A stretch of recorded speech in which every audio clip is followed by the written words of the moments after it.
Como os conté en el primer vídeo de esta serie sobre la esclavitud, el primer esclavo legal negro de América fue John Casor, tras la demanda interpuesta por Anthony Johnson, un negro libre. Para ello, os remití al reportaje del Instituto Smithsonian, El horrible destino de John Casor, el primer hombre negro en ser declarado esclavo de por vida en América. Al principio, los negros en América no eran esclavos. Después de este fallo, podían serlo. Dentro de este texto vemos una vez más que los negros también fueron sirvientes y no solo esclavos, y que la única diferencia entre un siervo y un esclavo era que el martirio tenía una fecha límite relativamente. A partir de ese momento, otros se escudaron en dicha condena para reclamar derechos sobre sus sirvientes, como ocurrió en la bahía de Chesapeake, que teniendo dificultades para conseguir sirvientes debido a los malos tratos que se les daban y perdiendo poco a poco a los que tenían, acabó esclavizando a sus sirvientes y recibiendo a los nuevos directamente como esclavos. Poco a poco, este concepto de esclavitud sobre servidumbre se extendió hasta que en 1705 la legislación de Virginia estipuló los ya mencionados códigos de esclavos, y 15 años después el 20% de la población de la bahía eran esclavos negros. Sin embargo, según defienden muchos historiadores afroamericanos, las condiciones de los esclavos en Estados Unidos no eran tan graves en aquel momento como lo fueron en algunas zonas de América del Sur.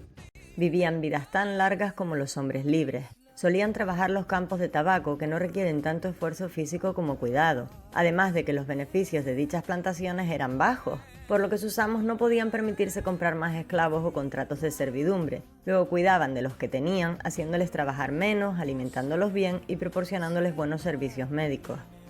Los esclavos trabajaban unas 15 horas diarias de media, descansando el domingo y a veces el sábado por la tarde. Exactamente lo mismo que los asalariados de América y Europa, cuyo horario era de 5 de la mañana a 8 de la noche. Especificando un poco más, en Estados Unidos la jornada laboral estaba fijada en 18 horas. Huelga a huelga, no sería hasta 1868 que se promulgaría una ley estableciendo la jornada laboral en 8 horas, aunque con cláusulas que permitían aumentarla a 18. De hecho, los movimientos por la reducción de jornada laboral de los trabajadores en Europa no empiezan a surgir hasta 1810. Los franceses, por ejemplo, consiguen la reducción de jornada a 12 horas en 1848 después de la Revolución. En España sería Franco quien instauraría la jornada de 8 horas, aunque Felipe II, en las leyes de Indias, ya había establecido independientemente de la raza que todos los obreros trabajarán 8 horas cada día, 4 a la mañana y 4 a la tarde en las fortificaciones y fábricas que se hicieren, repartidas a los tiempos más convenientes para librarse del rigor del sol, más o menos lo que a los ingenieros pareciere, de forma que no faltando un punto de lo posible, también se atienda a procurar su salud y conservación. Los niños esclavos también trabajaban, exactamente lo mismo que los hijos de los asalariados. Es en 1847 cuando Inglaterra proclama una ley para que mujeres y niños trabajen un máximo de 10 horas. Y esto en Inglaterra, los demás países fueron a otro ritmo. En Estados Unidos encontramos reportajes de periódicos de 1960 donde aún se habla de los niños a los que se saca de la cama de madrugada para ponerlos a trabajar hasta que anochece. Por ello, la tasa de crecimiento de los esclavos norteamericanos fue mayor que la de la población blanca de cualquier nación europea, siendo la única esclavitud de la historia de la humanidad que documenta un aumento progresivo y natural de la población esclava. En el censo de 1860, la población de esclavos negros de Estados Unidos era de 3.953.761, lo cual es reseñable, teniendo en cuenta que afirman los historiadores que llegaron a Estados Unidos 645.000. De hecho, poco antes de la proclama de emancipación, casi el 50% de los esclavos negros eran menores de 16 años.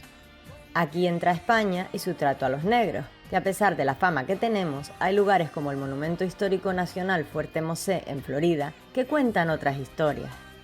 Fue el primer asentamiento de ex-esclavos negros libres de Estados Unidos, creado en 1738 bajo la protección de la corona española, siendo la primera población autogestionada por negros libres y nativos americanos con el respaldo y protección de las autoridades españolas. Pensad que el primer estado que aprobó la 13ª enmienda sobre la abolición de la esclavitud fue Illinois en 1865, es decir, 127 años después. Como curiosidad, Mississippi fue el último en ratificar dicha enmienda, haciéndolo en 1995. Y es que no en vano, la monarquía hispánica con Fernando de Aragón como rey marcó el principio de las leyes contra la esclavitud en el planeta con las leyes de Burgos de 1512, también conocidas como ordenanzas para el tratamiento de los indios. De hecho, están consideradas las precursoras de la Declaración de los Derechos Humanos y del Derecho Internacional. El nombre de este poblado de hombres libres en Florida era Gracia Real de Santa Teresa de Mosé, situado en el que fuera el primer asentamiento europeo en Estados Unidos, San Agustín, en la frontera con la colonia británica de Georgia. Su construcción fue labor del gobernador español Manuel de Montiano. Los esclavos africanos que escapaban de Carolina del Norte, del Sur y de Georgia se refugiaban allí, convirtiéndolo en un santuario de libertad de acuerdo con las leyes españolas. Se tiene constancia de que los primeros esclavos negros fugitivos que obtuvieron amparo bajo la protección de la Florida fueron un grupo de 11 que llegaron allí en 1687. Se les dio trabajo en la construcción del castillo de San Marcos, donde recibieron su primer sueldo. Si bien en Florida convivían negros esclavos, sirvientes y libres, los primeros vivían muchísimo mejor que en las colonias británicas. Podían poseer y transferir propiedades, mantener unidas sus familias al ser comprados, acudir a los tribunales en defensa de sus derechos contra sus amos o patrones respaldados por la Iglesia Católica, tenían personalidad moral y legal y podían comprar su libertad. Hay registros de muchos que, una vez libres, continuaron trabajando como obreros para sus antiguos amos debido al buen trato. Y como para muestra un botón, voy a explicaros la etimología de la palabra ahorrar, proveniente del árabe ura, que significa libre. Hemos dicho que debido a la conquista de territorios africanos por parte de los árabes, muchos negros eran musulmanes, por lo que los españoles les bautizaban eximiéndoles de la esclavitud. Luego trabajaban en régimen de servidumbre, recibiendo un jornal, por lo que podían juntar dinero y pagar su deuda, consiguiendo la libertad. Estos negros llamaban al dinero guardado ahorros, refiriéndose a la libertad que les aportaría. Ahora nosotros decimos ahorros para referirnos al dinero guardado. Después de este apunte, es en 1693 cuando el rey Carlos II de España crea una cédula real por la que todos los esclavos fugitivos que alcanzasen la Florida serían liberados. Cito: dando libertad a todos, tanto a los hombres como a las mujeres. Sea ello ejemplo de mi liberalidad y dé lugar a que otros hagan lo mismo. Muchos de estos fugitivos se integraron en las milicias negras de hombres libres para proteger las fronteras de la Florida de las incursiones de los británicos y sus aliados nativos, destacando la valentía y capacidad del ex esclavo Francisco Menéndez, que fue nombrado por el gobernador Montiano capitán de la milicia del Fuerte Mosé. En 1740 sufren una invasión inglesa y se ven obligados a retroceder, pero la guarnición regresó al combate, apoyados esta vez por tribus de indios aliados y tropas españolas. Tras reconquistarlo, invaden Georgia. En 1763, tras perder la Guerra de los 7 años, España tiene que entregar a los británicos la Florida y los negros libertos deciden marchar a Cuba bajo dominio español. En 1781, muchos de ellos se unen a las tropas de Bernardo de Galvez y Madrid en la reconquista de la Florida, recuperando el control español en 1784 con el Tratado de París y conservándolo hasta el Tratado de Adams-Onís en 1821, donde Florida pasó a ser estadounidense, por lo que muchos negros volvieron a exiliarse a Cuba. La historia de San Agustín es muy importante para los afroamericanos e hispanos de América, pues fue fundada por 800 españoles, latinos, nativos y africanos, siendo la primera colonia de Estados Unidos y habitándola por más de 250 años. Hoy, negros, latinos, nativos y blancos recrean las batallas que allí libraron, conmemorando con orgullo su juramento a la corona española, hasta que la última gota de sangre fuera derramada. Regresando al análisis de por qué los esclavos negros no eran tan maltratados en Estados Unidos, nos encontramos que los esclavos blancos eran más baratos y por tanto se les usó para tareas más duras y mortíferas. Eran torturados de forma atroz, sin importar la edad o el sexo. Colgados de pies y manos boca abajo, se les quemaban los pies. Eran marcados a fuego como ganado. Se les castigaba con el látigo, recordemos el apodo Cracker, llegando incluso a quemarlos vivos, exponiendo sus cabezas en picas en el mercado de esclavos a modo de advertencia. En los registros de la época consta que de los 300 esclavos blancos que llegaron en 1618 a Virginia, solo 12 sobrevivieron más de 4 años.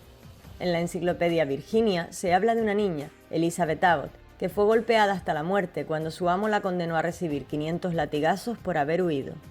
Esto se debió a que, como ya hemos dicho, los blancos eran más baratos y también más rebeldes que los negros, amotinándose incesantemente, por lo cual eran castigados más duramente y con más frecuencia. lo que también inclinó la balanza de la esclavitud, haciendo preferible tener esclavos negros a blancos. Los historiadores que han investigado a fondo sobre esto hablan de que casi el 50% de los blancos, siervos o esclavos que fueron obligados a ir a las Américas falleció a consecuencia del trato recibido. Frederick Law Olmsted, el arquitecto que diseñó Central Park, escribió un libro llamado El reino del algodón, observaciones de un viajero sobre el algodón y la esclavitud. Cuenta que estando en Alabama, vio cómo se cargaban fardos de algodón en un barco, siendo lanzados por negros hacia las bodegas desde una altura considerable, adquiriendo suficiente fuerza por el camino para en ocasiones en las que se desviaban romper barandillas y puntales. Al observar las bodegas, apreció que eran irlandeses los que estaban adentro ordenando los fardos, con el peligro que conllevaba que uno les golpease. Le preguntó a un ayudante acerca de esto, quien le contestó: «Los negros valen demasiado como para arriesgarlos aquí. Si los paddies caen por la borda o se rompen la espalda, nadie pierde nada». Paddies era una forma peyorativa de llamar a los irlandeses para burlarse de ellos. Hace referencia a su patrón, San Patricio. No fue así en el Caribe y Brasil, a donde fueron a parar la mayoría de los esclavos negros. Allí la esperanza de vida era corta. La población esclava trabajaba en grupos grandes y las enfermedades se contagiaban con facilidad. El trabajo en las plantaciones de caña de azúcar y arroz era muy duro. No se les alimentaba ni cuidaba apropiadamente. Si nos centramos en Brasil, bajo control portugués y neerlandés, se estima que al menos 3 millones de africanos negros fueron esclavizados allí, trabajando dichas plantaciones así como las minas de oro. En 2011, hallaron un cementerio de esclavos en Brasil y se hicieron estudios que constataron que a su muerte, los esclavos habían sido literalmente tratados como basura, no solo por ser tirados y amontonados en fosas comunes que luego fueron incineradas, sino porque apareció basura que data de la misma época entre los restos. Precisamente Brasil sería el último país de América Latina en abolir la esclavitud, 1888. Volviendo a Estados Unidos, ¿sabíais que algunos nativos americanos, comúnmente llamados indios, tuvieron esclavos? Los Cherokee, a principios de 1800, poseían unos 600 esclavos negros. 40 años después, unos 1500. Los Creeks, los Choctaws y los Chickasaws rondaban los 3.500 esclavos en las mismas fechas. De hecho, hubo negros y nativos esclavistas que poseían esclavos y siervos blancos, hasta tal punto que en 1670 la Asamblea de Virginia dictaminó: se promulga que ningún negro o indio, aunque sea bautizado y disfrute de su propia libertad, será capaz de cualquier compra de cristianos. Esta ley eximía a los católicos, como ya veremos. Pero profundicemos un poco más en los esclavos y siervos blancos. Llegaron al Nuevo Mundo mayoritariamente entre 1609 y 1800. Los usaron para despejar los bosques, drenar los pantanos, construir las carreteras, trabajar los campos, las minas y las fábricas. Si bien casi 2/3 de los colonos blancos que llegaron al Nuevo Mundo lo hicieron con los contratos de servidumbre que ya hemos visto, aunque algunos fueron secuestrados, muchos blancos llegaron directamente como esclavos. Eran lo que los ingleses llamaban su población excedente, compuesta sobre todo por irlandeses. En 1625 llegaban al Nuevo Mundo 30.000 irlandeses esclavos que, a diferencia de los negros comprados en África, no habían costado dinero, sino que eran cautivos de guerra, por lo que para los británicos fueron un negocio seguro. Su precio de venta rondaba las 5 libras, mientras que un africano costaba 50. Otra razón para que el irlandés fuera más barato es que era católico. Recordemos que Inglaterra vivía una época de transición hacia el protestantismo iniciada por Enrique VIII, por lo que los protestantes tenían mucho poder e influencia y deseaban acabar con el catolicismo como fuera. El odio era tal que cuando en 1667 el Parlamento británico estableció el Acta de Regulación de Esclavos en las plantaciones, enumeró los castigos que se podían infligir a los esclavos que hubieran cometido un delito contra cristianos, especificando que los católicos no se consideraban cristianos aunque fueran hombres libres. Por todo esto, se les consideraba prescindibles, así que se les usaba para los trabajos con mayor índice de mortandad. El coronel William Braine suplicaba en una carta en 1656 que mandasen más esclavos negros que blancos. Cito: «Puesto que los dueños tendrán que pagar más por ellos, tendrán más interés en mantenerlos con vida, algo de lo que carecen con los irlandeses». Entre la rebelión irlandesa, la victoria de Cromwell y la conquista de Irlanda, los británicos mandaron a 514.000 irlandeses ya esclavizados entre 1641 y 1652, asesinando a otro 500.000, dejando la población irlandesa en apenas 600.000 personas en solo una década. Separaron a hombres de sus esposas e hijos, dejando estos últimos indefensos y sin hogar. La solución para no mantenerlos: subastarlos. Más de 100.000 niños irlandeses de entre 10 y 14 años fueron vendidos como esclavos en Jamaica, las Indias Occidentales, Virginia y Nueva Inglaterra. 52.000 mujeres y niños acabaron como esclavos entre Barbados y Virginia. Especificando un poco más, en Barbados, entre 1641 y 1649, hay constancia de la compra de 21.700 esclavos irlandeses, siendo el total de esclavos 25.000. Pero en los mismos registros se habla de que nunca hubo más de 8.000 esclavos blancos a la vez, ya que morían como consecuencia de los malos tratos. Hasta la web de genealogía y ADN afroamericana se hace eco de los esclavos irlandeses que llegaron a América. Allí enviaron a la irlandesa Anne Glover, cuyo marido fue asesinado por no renunciar a la fe católica. Años después, en 1688, trabajando al servicio de John Godwin en Boston, estalló una epidemia en la casa que hizo que muchos niños enfermaran. El médico sugirió que podía ser brujería. Una niña de 13 años dijo haber enfermado después de descubrir que la hija de Anne robaba ropa de la casa, así que Anne fue arrestada y juzgada por brujería. El tribunal le exigió que recitara el Padre Nuestro, pero lo hizo en gaélico mezclado con latín, pues así se lo habían enseñado de niña. Esto fue considerado la prueba de brujería. Condenada a muerte, fue ahorcada entre las burlas de la multitud que se habían reunido para ver si la papista se arrepentía de su fe, como consta por escrito. Sería la última bruja ajusticiada en Boston. En esos años, hubo más esclavos irlandeses en las colonias británicas que población libre en toda América. En lugares como Antigua y Montserrat, superaron el 70% de la población. Este tráfico de irlandeses continuaría hasta 1776, cuando tras la declaración de la independencia de Estados Unidos, los ingleses redujeron el comercio de esclavos blancos en América para empezarlo con Australia. De hecho, tras la rebelión irlandesa de 1798, nuevamente miles de irlandeses fueron masacrados y otros tantos enviados como esclavos a ambos continentes. Posteriormente, entre 1845 y 1849, tiene lugar la Gran Hambruna Inglesa, también llamada el Holocausto Irlandés, en el que 1 millón de irlandeses murieron de inanición y enfermedad como consecuencia directa de las políticas de Reino Unido y su racismo hacia ellos por causas étnicas y religiosas. El afroamericano Frederick Douglass, que escapó de la esclavitud en 1838, llegaba a Irlanda en 1845 para predicar sobre la abolición de la esclavitud. Estando allí durante la hambruna, fue testigo directo del sufrimiento de los irlandeses por parte de los británicos, y a su vuelta a Estados Unidos dijo: los esclavos blancos allí eran tratados peor que los esclavos negros en América. En América, los esclavistas británicos solían violar a las esclavas irlandesas para así aumentar el número de esclavos con los hijos que tuvieran, pues los hijos de las esclavas eran esclavos. Las irlandesas más jóvenes usadas para la reproducción apenas tenían 12 años. Al poco tiempo, se les ocurrió mezclarlas con negros, creando un nuevo pueblo sin historia ni identidad. Esto reventó el mercado, ya que los mulatos se podían vender a un precio superior a los irlandeses, pero inferior a los negros. Siempre se cuenta que las mujeres negras fueron salvajemente sometidas a esta esclavitud reproductora, pero curiosamente se omite decir que las blancas también fueron víctimas de ello. Hay historiadores que incluso lo niegan. Me pregunto cómo explican el registro en 1681, ante las quejas de competencia desleal de los negreros de la Royal African Company, de la ley prohibida la práctica del acoplamiento de esclavas irlandesas y esclavos africanos con el fin de producir esclavos para la venta. Y ojo al detalle de que la prohibición se refiere a la venta, no a la práctica en sí para el uso propio de los mestizos. Las pruebas de ADN de 2013, aplicadas a parte de la población afroamericana e irlandesa, confirman esto.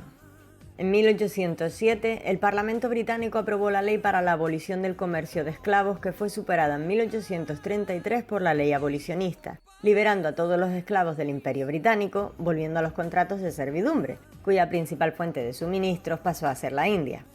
A todas estas, a los judíos esclavistas de Inglaterra no les sentó bien dicha ley, y la familia Rothschild les donó más de 20 millones de libras esterlinas. Unos dicen que para que liberasen a los esclavos y otros para ayudar a compensar las pérdidas de sus hermanos esclavistas.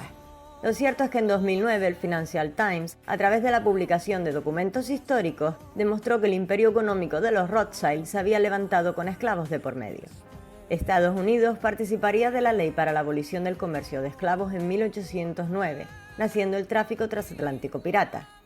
Esto generó escasez de mano de obra, lo cual, junto con el crecimiento de las exportaciones, provocó un aumento del precio de los esclavos. Si en 1805 un esclavo costaba $400, en 1860 podía costar unos 1.800. Para verlo en perspectiva, pensemos que los economistas hablan de que es como si hoy un esclavo costase $165.000. Este encarecimiento obligó a tratar mejor a los esclavos, quienes en las últimas décadas habían visto menguar sus derechos y aumentar sus castigos, como consecuencia directa también del aumento de la población esclava y de los intentos de rebeliones. Hablando de lo cual, me gustaría presentaros a Nathaniel Nat Turner. Nacido como esclavo en 1800, destacó por su fervor religioso. Decía tener visiones que interpretaba como mensajes de Dios. En una ocasión, un mes después de escapar de su amo, regresó a la plantación porque Dios le había dicho tener una misión para él. Comenzaron a llamarle el profeta. El 12 de mayo de 1828, mientras trabajaba los campos, Turner proclamó: «Escuché un fuerte ruido en los cielos y el Espíritu Santo se me apareció y dijo que la serpiente había sido liberada y que Cristo había dejado el yugo que había llevado por los pecados de los hombres y que yo debería asumirlo y luchar contra la serpiente, porque se acerca el momento en el que el primero deberá ser el último y el último el primero». En 1831, tras interpretar 2 eclipses solares como señales divinas, inició la rebelión. Comunicándose con esclavos de plantaciones vecinas, logró unir a un pequeño grupo que fueron matando a blancos y liberando esclavos. Llegaron a ser 80 rebeldes. Bajo las órdenes de Turner, mataron alrededor de 60 personas. 2 días después, la rebelión fue suprimida y Turner ahorcado. Las consecuencias de esta rebelión, que está considerada como la mayor rebelión de esclavos de Norteamérica, fue una mayor represión contra los negros, fueran esclavos o libres.